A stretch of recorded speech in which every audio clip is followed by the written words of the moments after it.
This is our podcast on how schizophrenia affects socialization and health. My name is Julia Severance, I'm Christian Mancini. And I'm Philip Nobus. and we're going to start with talking about what classifies someone as having schizophrenia. Although it may seem straightforward, a psychologist must first ask, how would you determine if a person is psychologically ill? What things do we deem normal or abnormal? For example, say we define the term disorder as something that lies outside of what average people would call normal, then a person who is considered to be exceptionally gifted in a particular area would be seen as abnormal. There are many different types of psychotic disorders that plague people's mind, but one of the most serious of them would be schizophrenia. Schizophrenia is defined as a long-term mental disorder involving a meltdown in the relation between thought, emotion, and behavior, ultimately leading to faulty perception, losing touch with reality, delusion, and odd feelings. Marco M. Piccioni, clinical lecturer in psychiatry, and Robin M. Murray, professor of psychiatry, have compiled a list of negative and positive symptoms of schizophrenia.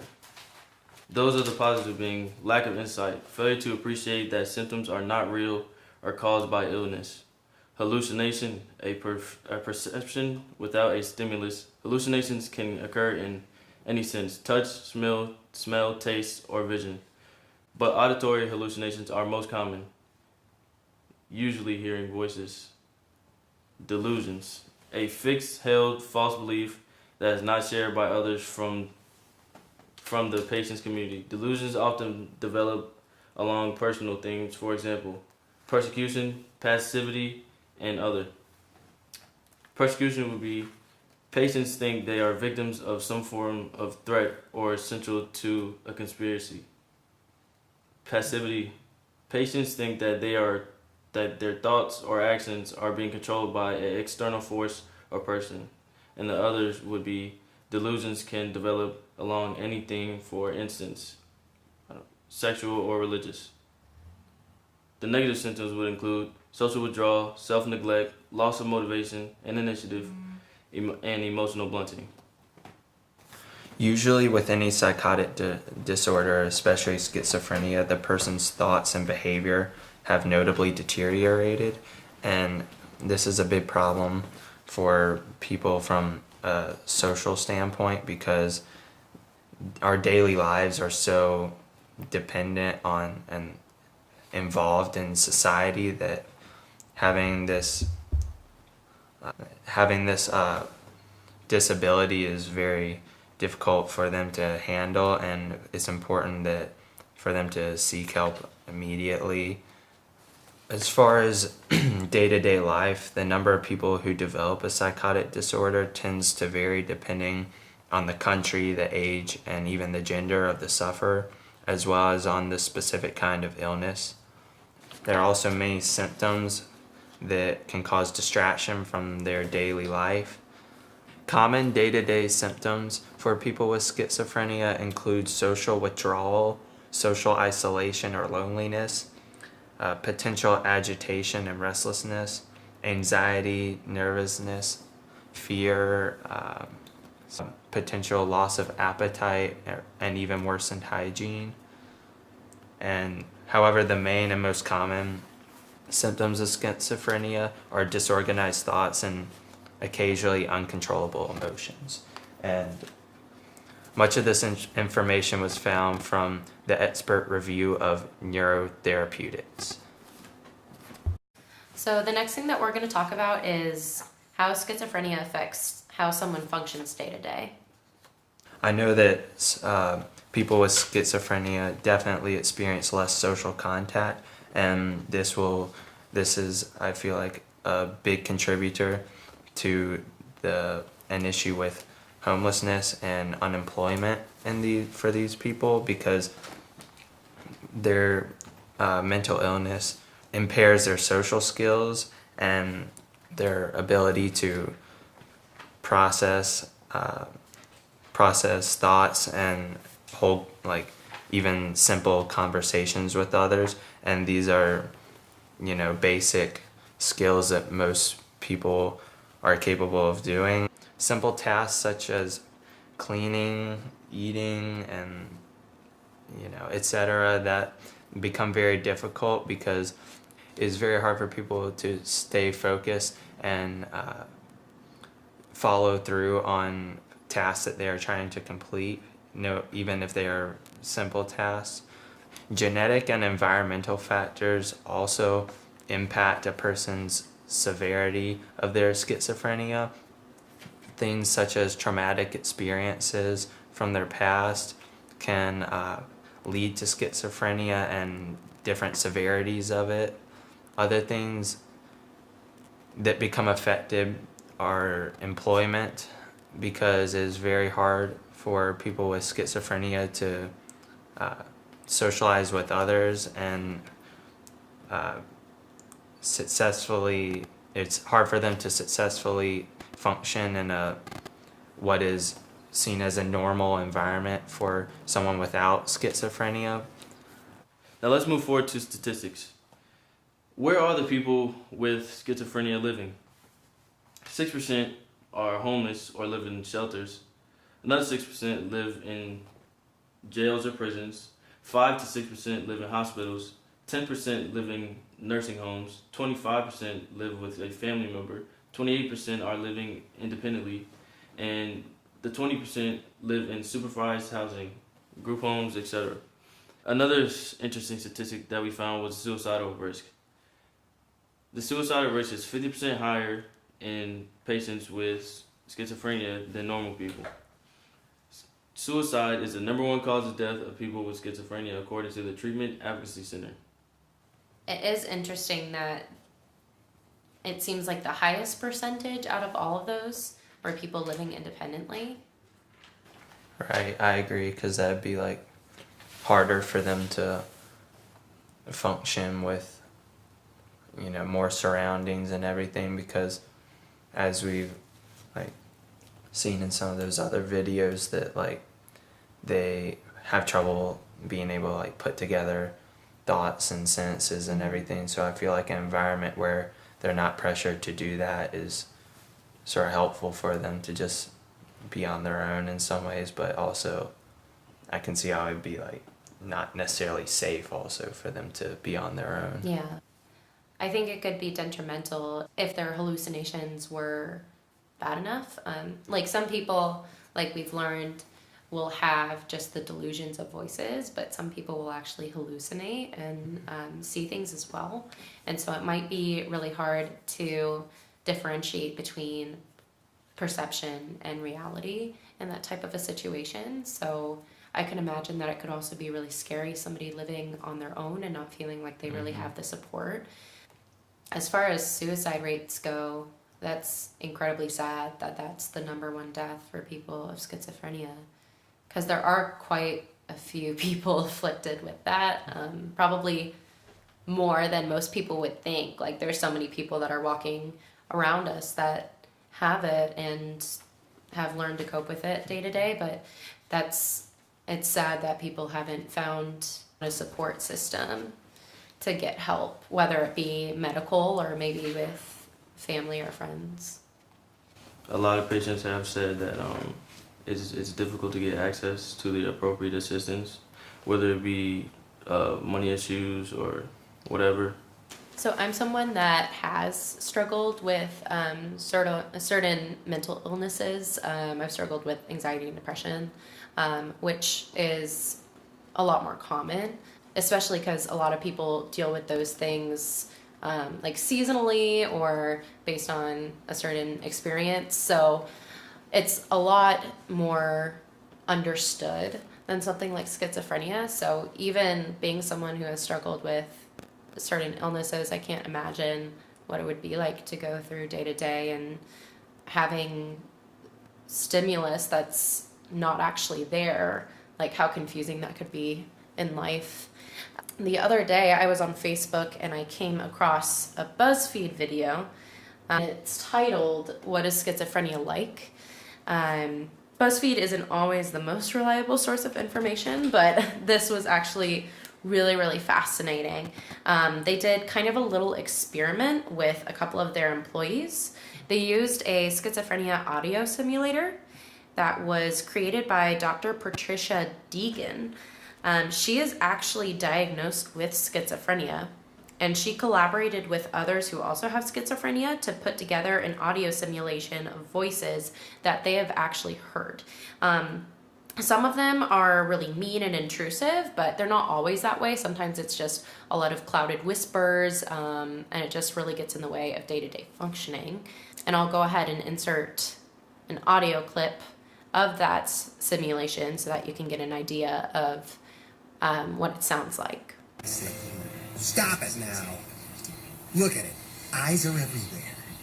Filthy, filthy, filthy. The smell. No good. That's right. So for the experiment that BuzzFeed did, they actually took 2 of their associates and they had them listen to the simulation for, I believe, around 30 to 45 minutes. And their goal was to perform just regular day-to-day functions. Walking around outside, putting dishes away, just really normal things.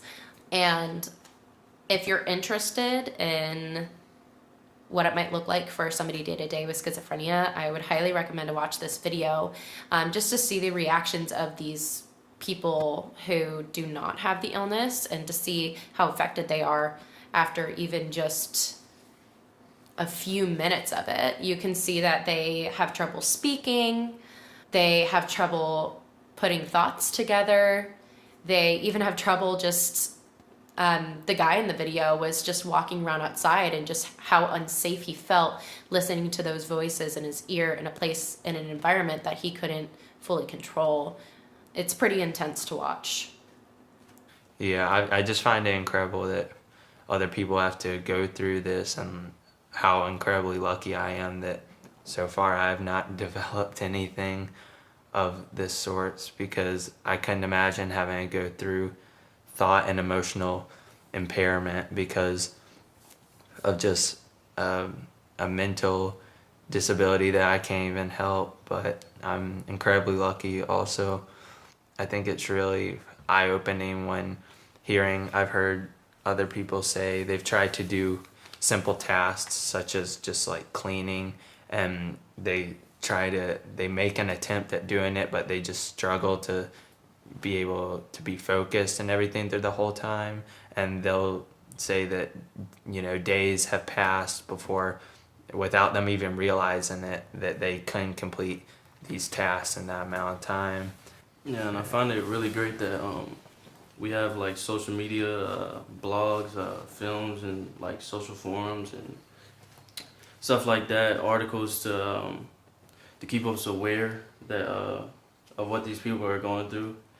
Anybody that has to go through that, I feel like they're pretty strong, especially if they live independently. Georgia Tech also created a schizophrenia simulator. It's not an audio simulator though. What's really interesting about what they created is they put together a form of matrix using different colors. It's actually quite simple. It represents the different chemicals that are in play in your brain and how they can become balanced or imbalanced. The people who contributed the most to that simulator were research engineer Zon Key from the Wallace H. Coulter Department of Biomedical Engineering at Georgia Tech and Emory University, and Eberhard Voigt, Georgia Tech biomedical engineer and Georgia Research Alliance. The reason that they developed this was to make it easier to explain to friends and family, or even to a person who is experiencing schizophrenia, to understand what it looks like when those chemicals go out of balance. And if you go to Georgia Tech's website, they actually have a video explaining it. I think it's really helpful that more research is going into this mental illness just to give people a better idea of what it's like day to day for people dealing with that mental illness. So next we're going to talk about some treatments for schizophrenia. Talk about if it can be cured or prevented. We found treatment recommendations from the 2009 Schizophrenia Port Psychosocial Treatment Recommendations and Summary Statements from the Oxford Academic Schizophrenia Bulletin. What I found in there is that there's 8 treatments that they recommend. I'll just list a few of them. Assertive community treatment, supported employment, skills training, cognitive behavioral therapy, family-based services. And each one of these are different recommended therapies. But something that I found that was kind of consistent between all of them was just thinking about how accessible that they are to people. All of them seemed like they would be very expensive processes, or you might have to be a bit more privileged to have access to certain insurance to receive these types of services. A lot of it was focused on close-knit groups of people, individuals who work with this person who has schizophrenia for each of their needs. And a lot of times, like when we were talking earlier about how many people are homeless that have schizophrenia, I believe the statistic is that 1 in 3 homeless people have schizophrenia, which is a lot, especially if you think about the amount of homeless people that we have in the United States. That's a lot of people dealing with that, and it's sad to think that it's not as understood. I think mental illnesses in general just aren't understood enough. They're not really seen on the same level of physical illnesses. A lot of people see it as more of a weakness than something that we can't actually control. And that's a stigma that I think really needs to change. And it'll just have to change by improving awareness of those illnesses and educating more people on what they are and what these people are going through. Do you guys have any information on treatments? As far as doctors are concerned, I would say there's no definite or foolproof cure to the disease, but treatments such as medication, rehabilitation, and counseling can greatly help with managing the symptoms. It is also important for peers and family members of someone suffering from schizophrenia to monitor the patient and be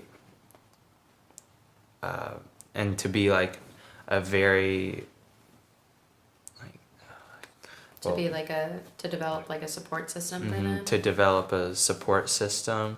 This is why I feel that, people, as we talked about earlier, who are homeless struggle with schizophrenia even more because they don't have something as little as family members to help them out in a time of need. And this is very important when trying to cure this disease. All right, so typical antipsychotic drugs cause extrapyramidal side effects by blocking dopamine in the substantia nigra, which extends beyond just motor control. The substantia nigra plays a role in a numerous amount of other functions and behaviors, including learning, drug addiction, and emotion. Although antipsychotics are not like a cure, because there is no cure for psychosis, it would be the most effective because it is prescribed the most. But I also found that there was a early detection and intervention for the prevention of psychosis multi-site effectiveness trial. One of the largest early intervention studies up to date claimed that yes, in fact, that psychosis can be prevented by the limitation of environmental factors and stuff as we discussed earlier, neglect, abuse, and so on. To end our podcast, we wanted to give a quick little shout out to Mr. Garbutt for assigning this podcast project, for helping us expand on our knowledge and to receive a better understanding of mental illnesses. Yeah, it's really helped us be able to explore schizophrenia and to get an idea of what someone with schizophrenia goes through and the struggle, the everyday struggle they have, and how lucky most of us are. think this kind of put us in their shoes to show us how it is from their side, their point of view. They don't want to be seen as individuals who aren't capable of functioning normally in society, and that's what we need to see. And I think that's what a lot of people have failed to see, and that's what this has helped us realize. The challenge that we leave here today for ourselves and for anyone who's listening is to be more aware of the judgments that we make day to day on both ourselves and to people around us. Everyone has weaknesses, everyone makes mistakes, and we could all do a better job of coexisting and understanding each other. Thank you for listening.